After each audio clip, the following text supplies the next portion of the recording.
ओह! तो आ गए आप। चलिए आ गए हैं तो आप सभी का वेलकम है आशीष व्लॉग्स यूट्यूब चैनल पर। आज की वीडियो होने जा रही है बहुत ही इंटरेस्टिंग, तो एकदम आप फ्री होकर बैठ जाइए, बीच में कहीं भी जाना नहीं है। ऑलराइट? तो चलिए शुरू करते हैं बगैर ज़्यादा टाइम को लिए हुए। तो सबसे पहले हम बात करेंगे जिराफ के बारे में। आप ये तो जानते ही हैं, ये टॉलेस्ट लैंड एनिमल है जिराफ, जिसकी हाइट होती है 5 मीटर यानी कि 16 फीट अराउंड, जिसके लेग्स ही लेग्स ओनली 6 फीट के होते हैं। पैर 6 फीट या उससे बड़े होने की वजह से और नेक शॉर्ट होने की वजह से इनकी नेक ग्राउंड तक नहीं पहुंच पाती, जिसकी वजह से वाटर पीने के लिए ग्राउंड से इनको नीज़ को अपने बेंड करना होता है या फिर पैरों को अपोजिट डायरेक्शन में स्प्रेड करना होता है। जिराफ्स का खड़े होकर ही पानी पीना, खाना, और एडल्ट जिराफ का तो खड़े होकर ही सोना भी होता है। लेकिन जो ग्रोन अप होते हैं, जो यंगर वंस होते हैं, वो खड़े होकर ज़्यादा से ज़्यादा 5 मिनट्स के लिए ही रहते हैं। अदरवाइज बैठकर अपने जो लेग्स हैं, लेग्स को अपनी बॉडी के अंदर बेंड करके ही सोते हैं। चलिए अब ये देखिए, ये हमारा लेपर्ड और ये है हमारा कैमल। तो लेपर्ड की तरह स्पॉट्स और कैमल की तरह लॉन्ग नेक होने की वजह से लोग ये समझते थे पहले कि ये कैमल और लेपर्ड से ही मिलकर बना है, जिसकी वजह से एक कॉन्स्टेलेशन जो कि इस तरह से आसमान में दिखकर, नॉर्थर्न हेमिस्फीयर में दिखकर जिराफ की शेप बनाता है, जिसको कैमेलियोपार्ड सी बोला जाता है। फिर देखिए ये आता है हमारा डीप सी क्लेम। क्लेम के बारे में मैं आपको क्लियर कर दूँ। क्लेम एक तरह की शेल फिश होती है। तो एक फ़िश होती है जो कि दोनों साइड से हार्ड सेल से कवर हुई होती है। ओके, इसका क्या होता है, ये खाने के लिए भी यूज़ कर ली जाती है। और इसकी सबसे स्पेशल बात तो सबसे पहले यही है कि ये एक एनिमल है। हम तो यही सोचते थे कि ये पता नहीं क्या है, ये एक संख है, बट ये एक्चुअली एक एनिमल है। और इसकी सुपेरिटी स्पेशलिटी इसकी ये है कि ये वर्ल्ड का स्लोएस्ट ग्रोइंग एनिमल है, यानी कि लगभग 100 सालों में इसकी जो लेंथ है, इसकी जो ग्रोथ है, वो मात्र 8.4 mm रहती है, यानी कि 1 इंच का भी 1/3 हिस्सा ही बढ़ता है ये 100 सालों में भी लगभग। फिर देखिए डॉग्स की नोज़ होती है, नोज़ प्रिंट्स इन सभी के यूनिक होते हैं, जो कि इनको आइडेंटिफाई करने के लिए भी यूज़ किए जा सकते हैं। अब आपका कोला बियर्स जो होते हैं, जो कि ओनली यूकेलिप्टस लीव्स खाते हैं, उनके बारे में भी जान लीजिए कि इनके पास ऐसे फिंगरप्रिंट्स होते हैं जैसे कि ह्यूमंस के पास होते हैं, मतलब सबके यूनिक फिंगरप्रिंट्स ह्यूमंस जैसे, है ना, अमेजिंग। फिर देखिए स्कूल में आज तक हमें पढ़ाया गया है TIGER, टाइगर। टाइगर मीन्स चीता, बचपन से ही पढ़ाया जाता है। बट क्या आपको पता है कि टाइगर को हिंदी में कहा जाता है बाघ? चीता तो कहा ही नहीं जाता। अरे भाई, अगर चीता के बारे में बात करोगे तो ये देखिए, ये है हमारा चीता। तो यही डिफरेंस था टाइगर और चीता में। कभी भी आपसे कोई पूछे कि टाइगर और चीता में क्या डिफरेंस है, तो ये देखिए, टाइगर्स की स्ट्रिप्स होती हैं और चीता इस तरह का होता है जो कि स्पॉट्स होती हैं उसकी बॉडी पर। ओके, और चीता वर्ल्ड का सबसे तेज़ दौड़ने वाला एनिमल है। ओके, यानी कि fastest animal of the world is चीता। ओके, तो चीता को चीता ही बोलना है और टाइगर को टाइगर यानी कि बाघ ही बोलना है। तो ये है आपका लेपर्ड, और लेपर्ड, चीता, और फिर हमारे एक और चीज़ आता है जैगुआर। अरे इतने घूर क्यों रहा है भाई? हाँ, तो इन तीनों के बारे में जब हम बात करते हैं तब थोड़ी सी कन्फ्यूजन होती है। अरे बड़ा प्यार दिखा रहा है। हाँ, थोड़ी सी कन्फ्यूजन होती है जब हम तीनों के बारे में बात करते हैं, तो वो कन्फ्यूजन भी दूर हो जाएगी। तो देखिए जैगुआर की जो बॉडी होती है उस पर रोसेट्स होते हैं, जिसके अंदर छोटे छोटे स्पॉट्स होते हैं।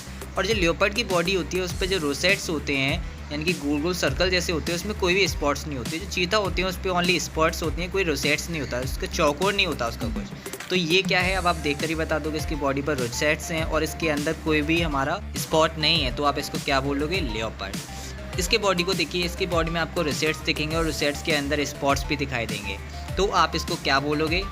बड़ा घूरता है, बहुत घूरता है, तो आप इसको क्या बोलोगे वो मुझे आप कमेंट में बताना। ओके, मैं भूल ही नहीं रहा इसके बारे में।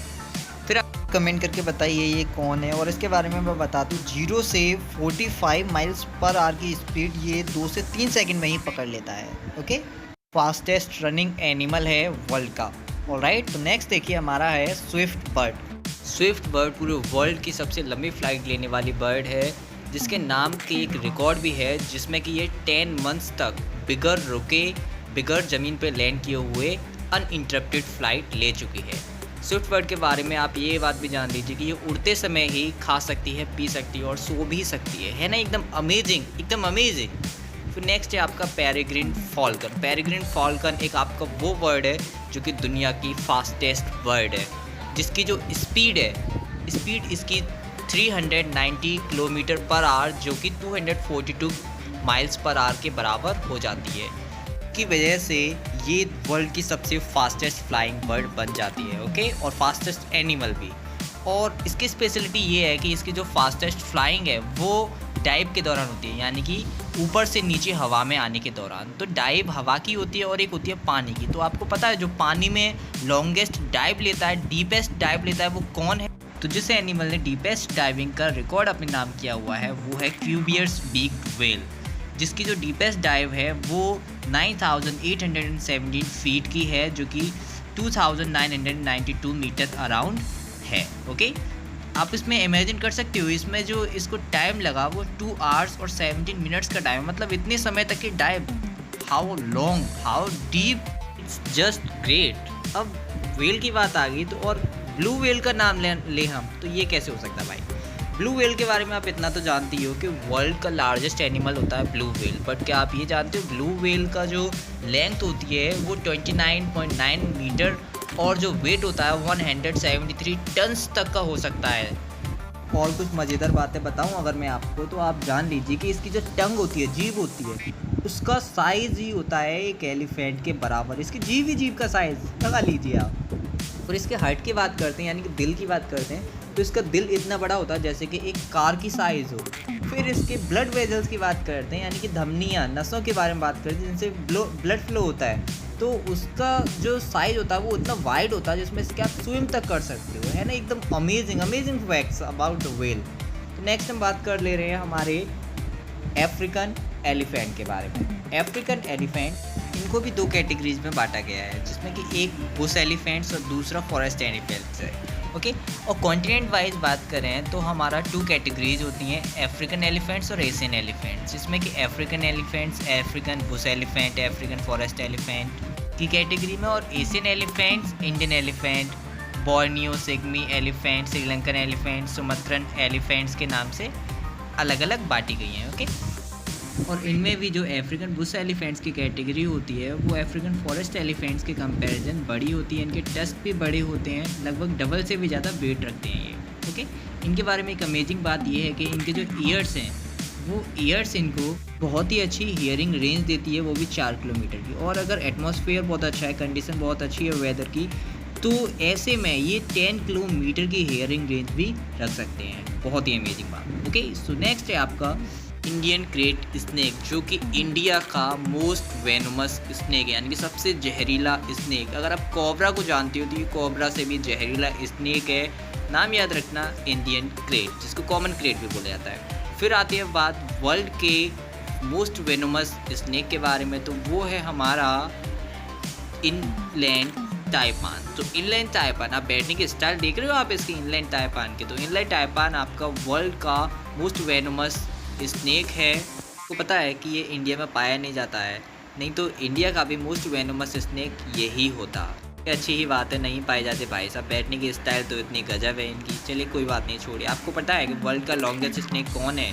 जो लॉन्गेस्ट स्नेक है वर्ल्ड का वो है रेटिकुलेटेड पाइथन, जिसकी लेंथ हो सकती है 30 to 33 फीट मैक्सिमम। और आपको पता है कि वर्ल्ड का जो हैवीएस्ट स्नेक है वो है ग्रीन एनाकोंडा। एनाकोंडा का नाम सुन के तो बड़ी खुशी आ गई होगी ना, क्योंकि एनाकोंडा तो आपने टीवी पर ही देखा है, बस आपने इसके बारे में जान भी लिया। अच्छा जी, अब ये देखिए, इसी तरह की इंटरेस्टिंग वीडियो पाने के लिए आप इस चैनल को सब्सक्राइब कर सकते हैं। और जिन लोगों ने सब्सक्राइब कर रखा है उनके लिए थैंक यू वेरी मच। और आप दूसरे लोगों को भी सलाह दे सकते हैं कि इसमें कोई GST वगैरह कोई चार्ज वगैरह तो लगता नहीं है, तो सब्सक्राइब कर सकते हैं वो लोग, okay. So thank you very much you loving people, thank you for watching, thanks a lot, and yes, please don't forget to like and subscribe and comment. Thank you.